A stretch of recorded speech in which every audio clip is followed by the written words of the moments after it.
In a field in Nebraska, at exactly 7:29 p.m., an Angus steer flatulated.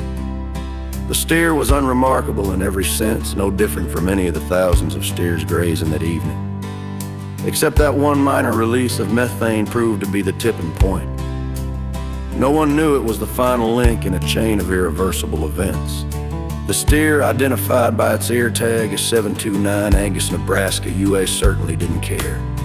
Long before the events that are about to unfold, he would become 45% hamburger, 35% steak, 10% stew meat, and the rest dog food. One lone steer down in Nebraska, glaciers melting up in Alaska, wildfires rising, skies filled with smoke. But don't you worry, it's only a hoax. At the exact same time, Juan placed 729 on the pick 3 using his last $20.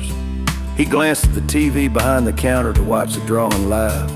Two perky 20-somethings were hosting. Chad wished everyone good luck, unaware that a wildfire was destroying his house at 729 Somber Lane. Holly smiled wide, but her eyes gave her away. She'd wanted to be a scientist dedicated to saving the endangered scrotum frog. But everyone said she was too beautiful not to be on camera. That is why she was watching balls ricochet around a machine instead of rescuing frogs. The ping pong balls dropped and Holly read the number 729. She repeated the number and said, "If those are your numbers, you are a winners." Juan was aware of how the lottery worked, but it was nice to get confirmation. It troubled him that Holly's life would be spent reading numbers off ping pong balls and reminding people that if their numbers matched, they were a winner. One lone steer down in Nebraska, glaciers melting up in Alaska, wildfires rising, skies filled with smoke. But don't you worry, it's only a hoax. It was 103 degrees as Juan headed toward the horse races. Juan's Uber driver had the radio tuned to 729 AM. They were debating whether the wildfires raging were due to global warming. They argued against it, unaware an Angus steer had already sealed their fate. Juan placed his lottery winnings on the 7th race to place horse number 9. The odds were 40-1, he liked his chances.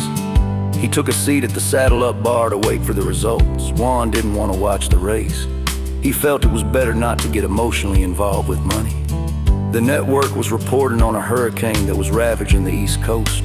A female reporter was standing in the middle of the storm, her raincoat plastered against her body. A metal stop sign was whipping back and forth. At any moment it could take her out. Juan was concerned for her well-being, but understood the importance of letting everyone know that it was wet outside. In his eyes, she was a hero. Juan's horse won, and he stopped at the Win Place and Show gift shop. He examined a display of charms. One of them was a rabbit's foot. He was glad he'd never become a vet. Amputating rabbits seemed like bad karma. Instead of the charms, he purchased a book titled The Carbon Hoax and a t-shirt that said, "Nothing is hotter than me." Since he was now rich, he would need to fit in.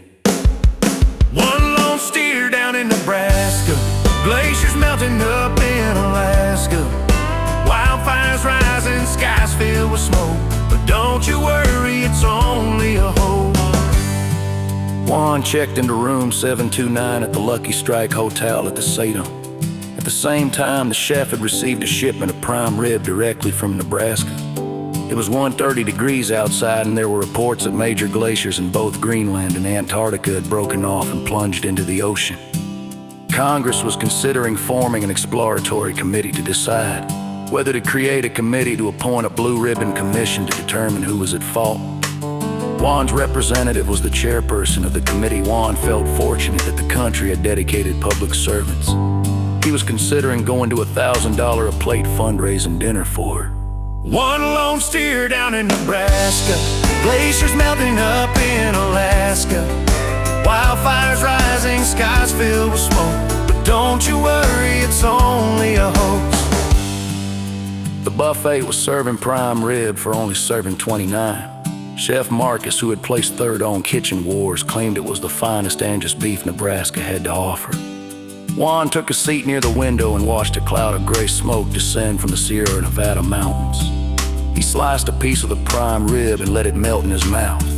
He leaned back and patted his stomach, letting out a belch. The waitress turned and looked at him. Oops, Juan said. One lone steer down in Nebraska, glaciers melting up in Alaska, wildfires rising, skies filled with smoke.